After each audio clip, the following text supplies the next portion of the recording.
C'est M. Amadou Gadiga, secrétaire général Asifor Forage BID. Nous sommes réunis ici aujourd'hui, c'est pour défendre la privatisation des forages. SDR veut imposer aux forages. Nous disons non à la privatisation. Non. La privatisation de nos forages. Parce qu'aujourd'hui, si on prend l'exemple dans le Djeri, les animaux se boivent continuellement. Si on décide de faire jour repos férié, les animaux risquent de mourir. Ouais. C'est la raison pour laquelle nous, surtout dans le Djeri, nous disons non à la privatisation des forages. Nous défendons jusqu'à la dernière énergie. Surtout les forages qui sont dans le Djeri. Certes, dans le Djeri, il n'y a pas de l'électricité. C'est par le carburant. On achète ici le 20 litres à 16 000 francs. Qu'on le met dans des moteurs. Chaque 20 litres, c'est 60 mètres cubes. Qui n'arrivent même pas à couvrir le carburant. Par contre, si SDR veut récupérer les forages, par contre, il ne connaît pas la situation que le Djeri vit, ça risque d'amener un sérieux problème. Nous disons à l'État, nous disons non à la privatisation des forages et nous demandons à l'État de bien prendre compte les forages qui n'ont pas de l'électricité, surtout dans le Djeri. Il y a plus de 10 forages qui sont dans le Djeri non électrifiés. Le carburant, ça coûte très cher. C'est la raison pour laquelle on est réunis ici 22 forages. Le Djeri et le Waal, la commune de Guédé Village dit non à la privatisation des forages. Nous disons à l'État de bien revoir son système de gouvernement. Il ne faut pas donner à ce qui concerne des retraités ou une société qui ne connaît même pas la situation des populations. Donc nous disons non à la privatisation des forages. Tant qu'ils sont dans leur démarche, nous on n'arrêtera pas. On va dénoncer, on va faire tout ce qui est de nos moyens pour que nos forages restent dans nos mains. Qu'on puisse faire des cas sociaux, tout ce qui est l'entraide, surtout d'aider les femmes qui sont dans des jardins mélangés, qui font leur travail nuit et jour. C'est la raison pour laquelle nous disons non à la privatisation des forages. Je suis Mamadou Abdoulaye Dia, secrétaire général Asifor bu Leera bi. lan moo waraloon seen ñaxtu bi ngeen di amal fii tey ji. waaw lu waral suñu teewaay bi tey ñun 22 comité de gestion de forage yu nekk ci commune de Guédé Village ñoo teew fii tey di ñaxtu mbirum SDRDR ndax gouvernement bi dafa wax ci SDRDR ñëw fii di bëgg privatiser forage yi te ñun dañu lànk ñun suñu forage kenn du ko privatiser. ñun dañu lànk ñun suñu forage duñ ko privatiser lu tax ñu lànk ko lu tax ñu lànk ko xam nga sooy bañ dara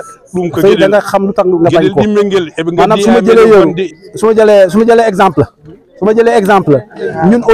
au niveau de suñu comité de gestion villageois yi ñu ngi doon jaay mètre cube à 200 francs te ñun dañu doon am social suñu biir mosquée yi duñu fay cimetière yi duñu fay dispensaires yi duñu fay école yi duñu fay te dañu am solidarité su amee ay événements religieux yi nga xam ne dañuy am ci dëkk bi forage bi day contribuer su amee encore même ci état bi forage bi daf koy contribuer su ma jëlee par exemple mairie bi amoon na jënd jamono ci temps nawet bi suy jeex dañuy def ay parafo chaque forage bu nekk fii ci 22 forage yu nekk ci collectivité territoriale bu Guédé Village ñëpp dañuy cotiser pour te loolu gouvernement bi moo ko waroon def defuñu ko ñu leen di defal te encore ñu bëgg di xañ ñu suñu jàmm maa ngi xañ suñu jàmm ñun suñu forage ñun ñoo koy yoral suñu bopp kenn duñu bàyyi suñu forage kenn yoral te encore su ma jëlee exemple ci Djeri bi ñun Djeri bi ay sàmmkat lañu soo xoolee commune de Guédé Village maanaam lu département Podor yore ci jur bi maanaam commune Guédé Village moo ci ëpp lu mu yor ci jur bi te commune bi leen ci ëpp ñoom SDR dañuy wax ne léegi dañu forage yu nekk Djeri dañ leen di appal heure bu ñuy ubbi ak heure bu ñu te ñun xamuñu loolu jur xamul heure jur day dem su jur xamul heure su saa yu mare dafa bëgg a naan su léegi nag suñu la waxee les forage bi 6 heures la 7 heures lay ubbi te 18 heures te jur yi ñëw ay 21 heures wala 22 heures foofu ñuy amee ndox te nag nekkul jur yi am na yenn rabu àll yi nga xam ne ñoom ñëpp yu àll bi encore dañ ko bëgg di meññaat rabu àll yu nekk ci àll yi dañu naan suñu naanee suñu tëjee forage ñooy fu ñuy naanee parce que soo xoolee ñun comité gestion yu yore forage ville dëkk yëpp comité yëpp ay bénévolat la amul kenn ku ñuy fay ci léegi SDR ñoom suñu ñëwee dañuy fay seen kii te fay bu seer bi ci suñu ko bopp lay ñëwaat su ma jëlee exemple ñoom ni wax nañu sooy xàcc sooy branché ñun sooy amul fenn fooy branché fi nga doon fay 25 000 francs branchement sociaux lañ doon def mais ñoom su nee ne branchement 115 000 francs ngay fay te bon de coupure bi 13 000 francs on ñëw xoolal ñun nag bon de coupure 2 000 francs lañ doon def xoolal différence bu fa nekk bopp commencement rek la lii teeñ bi la yéen bi ñëwagul lu tax ma leen commencement rek yéen bi teeñ la yéen bi ñëwagul ñun dañu suñu point de presse bi su paree tey mémorandum bi ñu bind fi yëpp dañ koy tasaaroo ci sous préfet ak gouverneur ak bépp maanaam politicien bu nekk fii ci commune de Guédé village dañ la koy jox même maire bi dañ la koy jox suñu paree si loolu encore suñu aaju bi fajul suñu yuux duñ ko yamalee tey dañu continuer di ko ba suñu aaju ani en batte ndiyam kasjinɗo ko consommateur o yo tatti ɗum jogno ɗum hoore mum ɓayde en wawi ɗum jognade so dari caɗele walle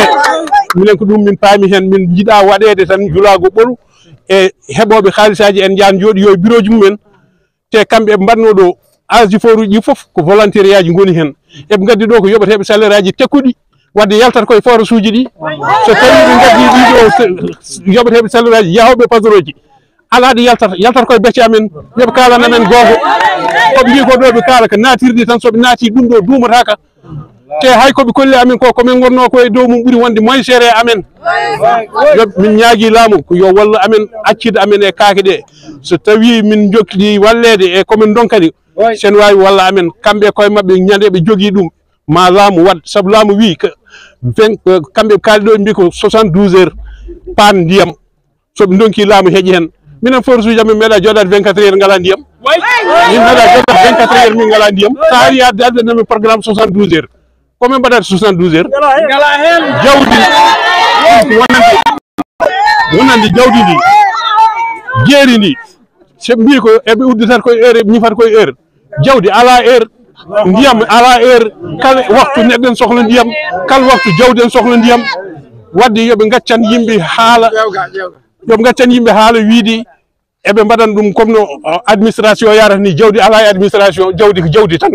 andi tan ko nde sohli nde ko ɗum heɓata ndiyam ɗam ko hutortoɓe ɗum cohli ɗum ko 24 heures sur 24 so ndiyam manque jamma min jiiɗi ko fondinde conducteur amen mbi mbi ɗum sato ɗo ala ndiyam kuɓɓo ndiyam adda ko ɗum min gandi ɗo komin wasdi yaadude e kam ko adda ko kala komin kattani e wawde wadde e doolon amen mamin mbaɗ kala komin kattani wawde wadde e doolon amen saabu salade mamin mbaɗ e leydi ndi noon ko hen min jeeya loi ji leydi ndi mamin respecte ɗum koɓe jeeyi ko komin jeeyi ko kadi mamin pooɗan ɗum mamin kujjan ɗum hara amen hen ko hujju tan min ngala hen haare min ngala hen politique min ngala hen kon ko hujju min jogui hen haqqe amen ko minen jeeyi min jaggat hen hande neɗɗo tetiri ɗum e doole min ganda tetiri e doole min daro